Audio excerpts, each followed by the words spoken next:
1. The night the stars went silent.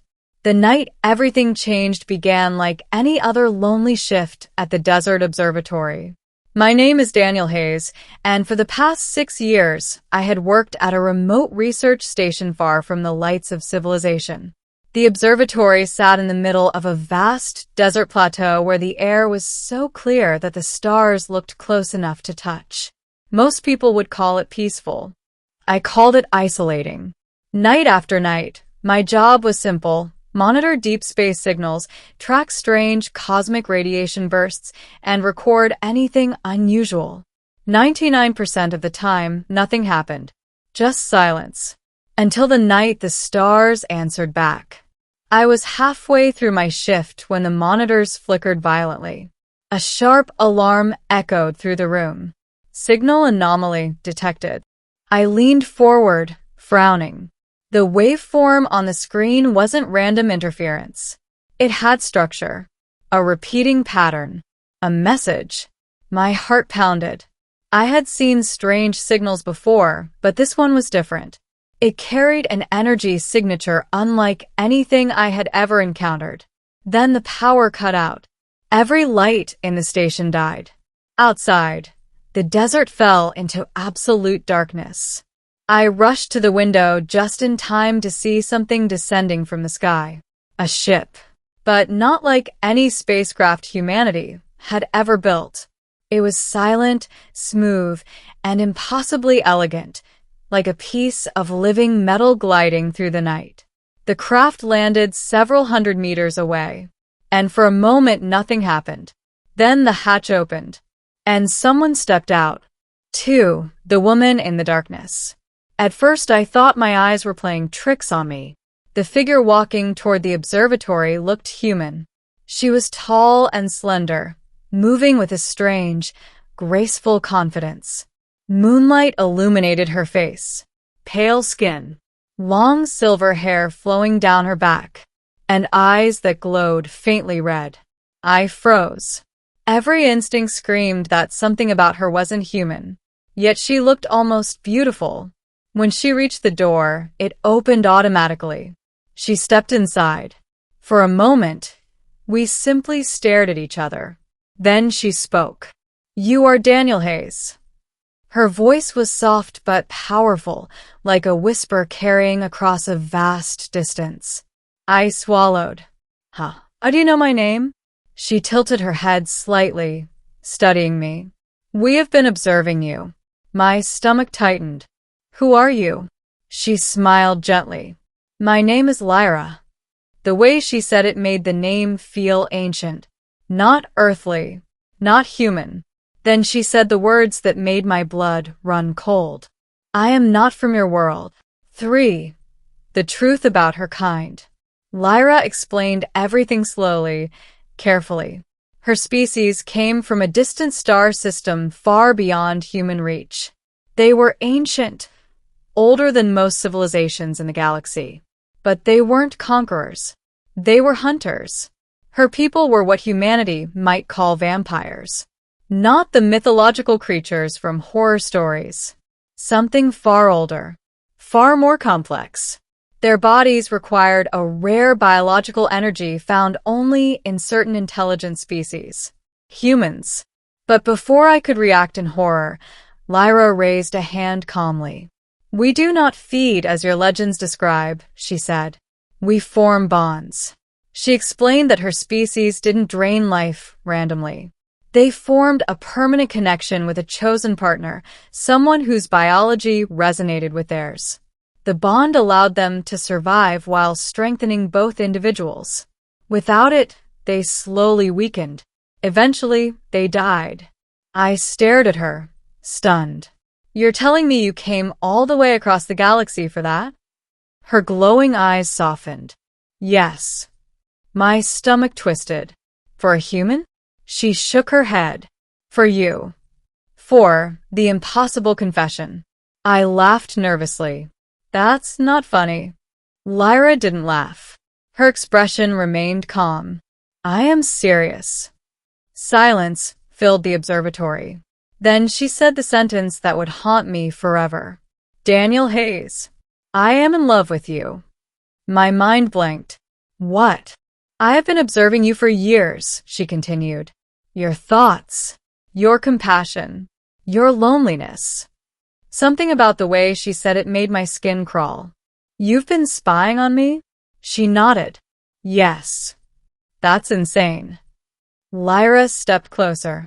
Her presence felt overwhelming, like standing near a powerful magnetic field.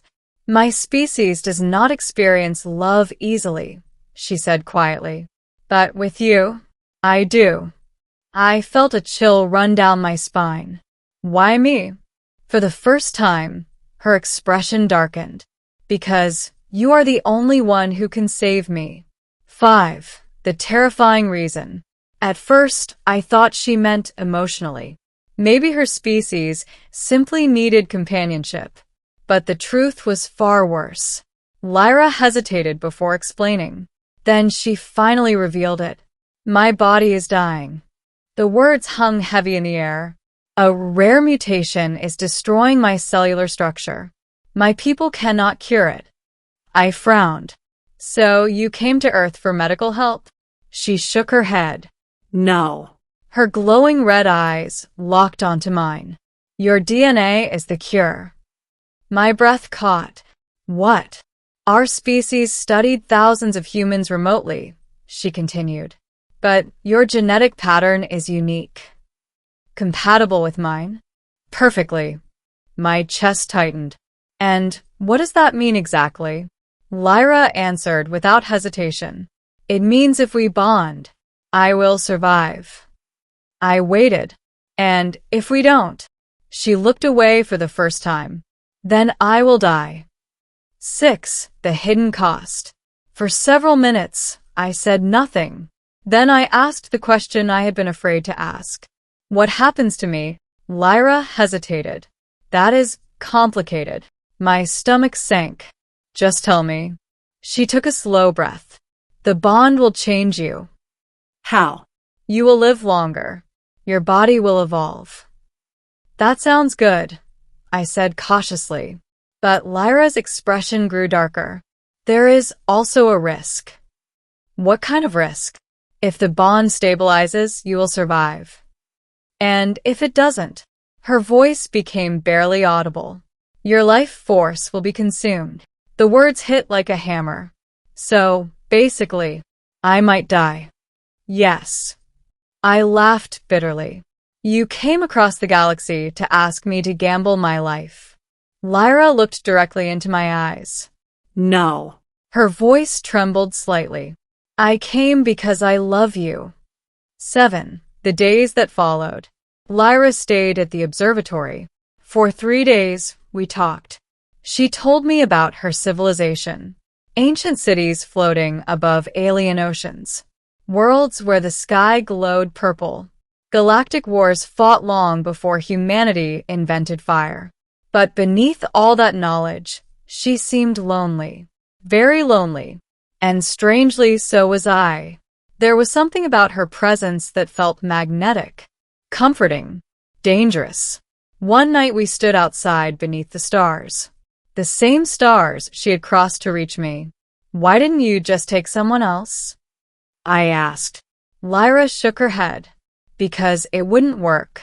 And because she hesitated. I didn't want anyone else. Her honesty made my chest tighten. But the risk still terrified me.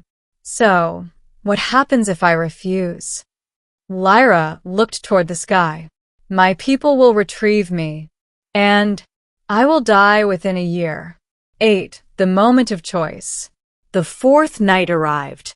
Lyra stood beside her ship. The desert wind whispered across the sand. I will not force you, she said quietly. You must choose freely. I stared at her.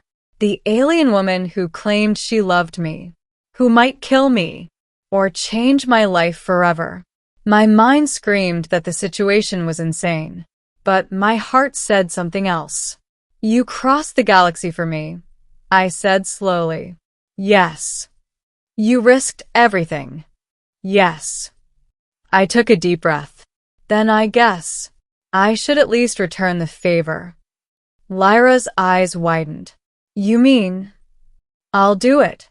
9. The bond. Inside her ship, a strange chamber glowed with soft crimson light. Lyra guided me to the center. This may hurt, she warned. How much? She didn't answer. That worried me. She stepped closer. Then she gently placed her hand over my chest. Her touch was cold, yet strangely comforting. The moment our skin connected, energy surged through my body. Pain exploded in my veins. I collapsed to my knees. Every nerve in my body screamed. Lyra held me tightly. It's working, she whispered, but the pain only grew stronger. My vision blurred. My heartbeat slowed. For a terrifying moment, I thought I was dying. Then suddenly, everything went quiet. 10. The terrifying truth. When I opened my eyes again, the world looked different. Sharper. Brighter. I could hear the wind miles away. Feel the heartbeat in Lyra's chest. She smiled softly. It worked. Relief washed over me. Until she said the final truth.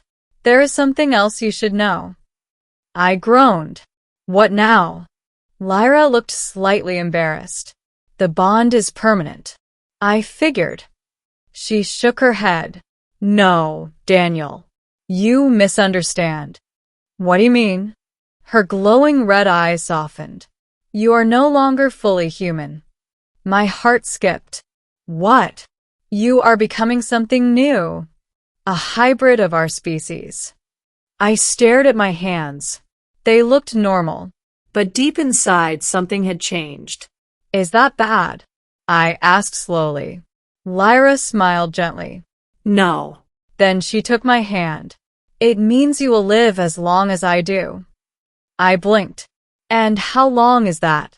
She answered casually. Several thousand years.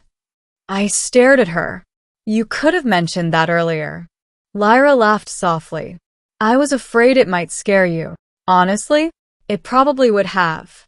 But as I looked into her glowing eyes, standing beneath the endless stars, I realized something surprising. Maybe terrifying. Maybe wonderful. My life had just begun. And it would never be normal again. Because the vampire alien woman who came to Earth for my DNA had also given me something far more dangerous. Forever. And love that could outlive the stars.